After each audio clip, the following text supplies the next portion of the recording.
Welcome to the 7th part of the chapter Weather, Climate and Adaptation. Let's start today's session. Children, in the last part we have studied about the adaptations of the tropical rainforest animals, and they were the arboreal habitat, the feeding habits and the camouflaging and sense organs. We have studied about all these 4 points over there. Now we will see in specific how these adaptation in animals of Indian tropical rainforest are there. Now the first one is the lion-tailed macaque, bearded ape and Indian elephant are the animals found in Indian tropical rainforest. So these are the main animals which are found in the Indian tropical rainforest. They are the lion-tailed macaque, the bearded ape and the Indian elephants. The lion-tailed macaque, as you can see in the picture over there, that this is a lion-tailed macaque.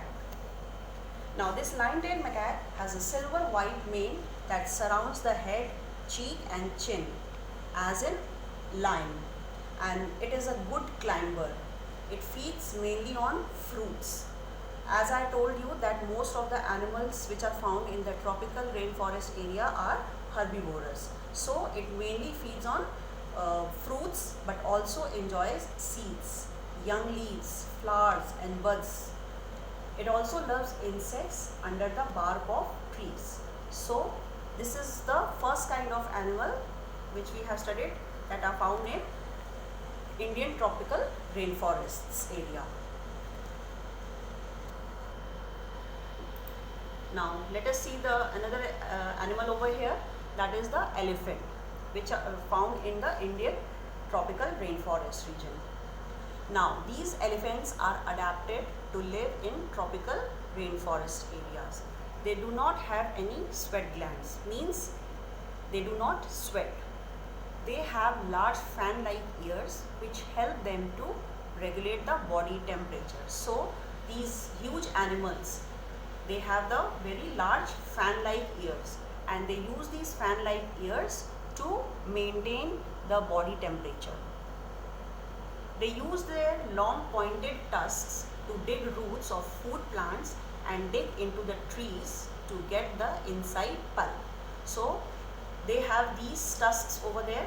As you can see, these are the tusks. So this animal, the elephant, use these tusks to dig the roots of food plants, and it also use this tusk to take out the pulp from the trunk of the trees.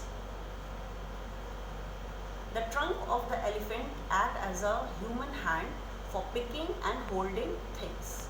It also acts as a nose. The animal has a strong sense of smell.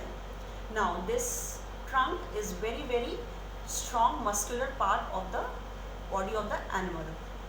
This trunk is so strong that it can hold the very heavy weights also, and it is at the same time it is so delicate also that it is so precise in plucking even the single blade of a grass also. So it is strong and delicate also. The animal has a strong sense of smell. As I told you, the animals which live in the tropical rainforest region, they have a very strong sense of smell. In the same way, this elephant is also having a very strong sense of smell. It can smell very nicely. And this trunk behaves as a nose only. The pillar-like legs of elephants balance their bulky body.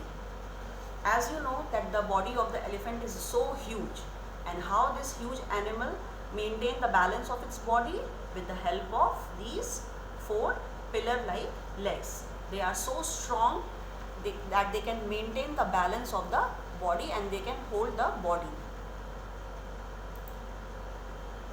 The wrinkles on the skin are designed to produce more surface area. You must have observed that the skin of the elephant is so wrinkled. Now these wrinkles are because of some purpose over there. Now these wrinkles help them to produce more surface area through which the heat can be dissipated very easily. The next slide is about the adaptation in animals living in hot deserts. Children, we have already studied the adaptations of animals living in the polar regions in the previous parts, as well as the adaptations of animals living in the tropical rainforest region. Now we will study how the animals are adapted to the hot deserts area. First we will see the geographical location. What is the geographical location for the hot deserts? Hot deserts are located in tropical regions near equator only. And the climatic conditions: desert climate is dry and hot in daytime but becomes cold at night time. There is an excessive shortage of water in desert. Because of this, the vegetation in desert region is very scarce. So as you have understood that the climatic condition of the desert is very hot during the daytime but it becomes cold at night. With this we come to the end of today's session.